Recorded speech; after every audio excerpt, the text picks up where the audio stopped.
कोई तेल वाली बोतल टंगनी है उत्थे भी पौधा ला देंदे हो, किहड़ा पौधा लाते हो? सुहाने का जी। सुहाना किस तरह वड्डा हो जाता इन्ना वड्डा? तुसीं उनका बीज लाते हो, निक्का पौधा लाते हो? उसकी लकड़ी जितनी बड़ी लाई है उतनी बड़ी लग जाती है।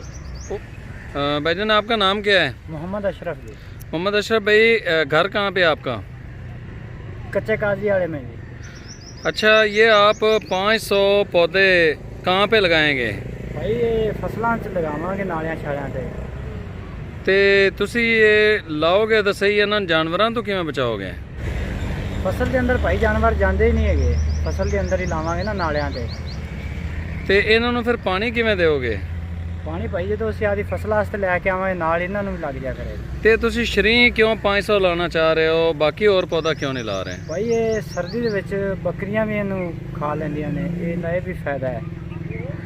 ते होर साडे मुल्क नूं इहदा की फायदा है पौधों का? भाई इनकी वजह नाल बारिश आवेगी, साडा मुल्क सरसब्ज होएगा। सरसब्ज होएगा ते इस दरख्तां दी वजह नाल जी बहुत फायदे ने। ये इलाका केड़ा है, शहर केड़ा है? ये हरूनाबाद के नज़दीक इलाका है जी, ये कच्चे काजी वाले का। तो दोस्तों, हम ना यहाँ पे लगा रहे हैं पौधे, पूरे चोलिस्तान के अंदर ही हम 1 लाख लगा रहे हैं, लेकिन ये दोस्त मिले थे और इनको दरख्तों से बहुत ज़्यादा प्यार है, तो इन्हें हम 500 पौधे लेके दे रहे हैं ताकि ये अपने इस इलाके के अंदर पौधे लगा सकें।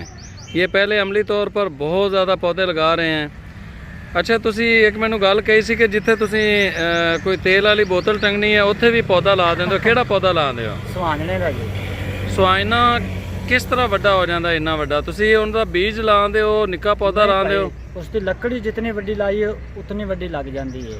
वो किहड़े मौसम में लगती है?